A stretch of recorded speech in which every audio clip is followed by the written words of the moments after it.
Welcome back to the news at 10. There are reports that a Dana aircraft flight from Lagos to Port Harcourt has overshot the runway and ended up in the bushes near the Port Harcourt International Airport in Rivers State. Channels Television gathered that all passengers on board the aircraft were evacuated by emergency officials. A statement from the Dana authorities say the plane skidded off the runway as a result of bad weather and torrential rain at the time of landing. The General Manager of Corporate Affairs at the Federal Airports Authority has also confirmed the incident. The Dana airline experienced a crash in 2012, killing 153 passengers in Lagos, and recently it also recorded another incident where the exit door reportedly fell off on landing in Abuja.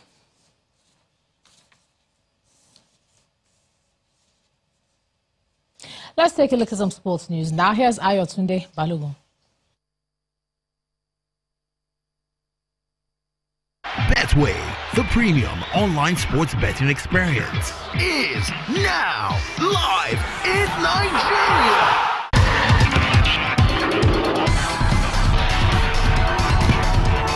Time now for some sports news. One of Africa's fastest growing energy company, ITO, has taken another giant stride in the history of Nigeria's football as it partners with the Nigeria Football Federation to host the Maiden ITO NFF Awards. The award is put together to reward players and coaches who have excelled in the game, corporate bodies that have contributed their quota to the development of the sport, as well as legends of football. It's the maiden edition of the ITO NFF Awards, but it surpassed the expectations of everyone present, bringing together an array of prominent global figures, including FIFA President Gianni Infantino, CAF President Hamad Hamad, political leaders, football stars, captains of industry, legends of the game, among others.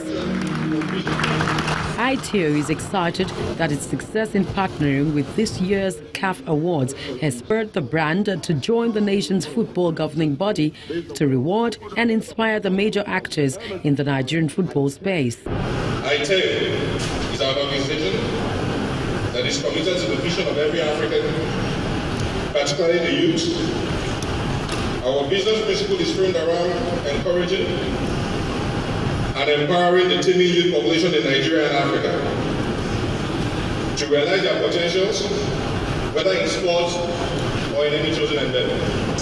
You always believe you must celebrate them and reward excellence. And so that means we are here today to celebrate excellence. We want to thank all our sponsors for making this possible. We always believe that football administration is a journey, not a destination. ITO Deputy Managing Director gives an insight into the drive behind the football awards. To us as Nigerians, football is a uniting factor.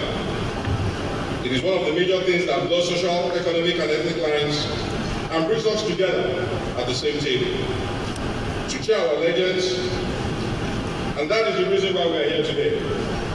This event is a celebration of that unity that electrifies us when we pray. With over 10 award categories, ITO NFF also honors 11 legends who have done the nation proud. A round of applause for our Legends 11. African Footballer of the Year, Asisat Oshola, cards home the award for the Women's Player of the Year.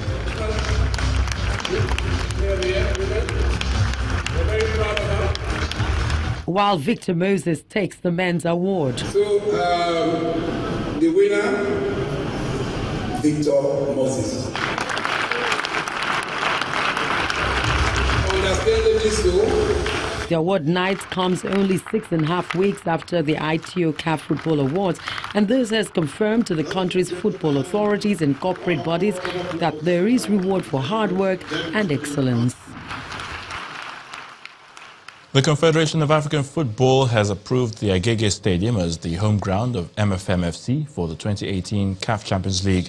The stadium, which was upgraded by the Lagos State government, finally got the nod of CAF hours to MFM's first continental game at home against Malian side AS Real Bamako.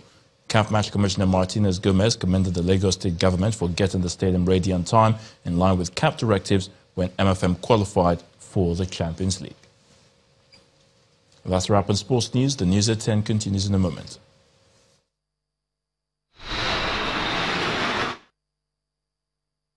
Online sports betting experience is now live in Nigeria.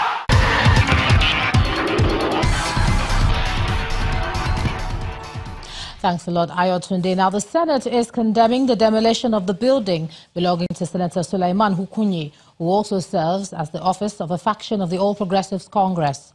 Coming under a point of order, Senator Sheikh Hussaini wondered how a democratically elected governor would demolish a building without notice.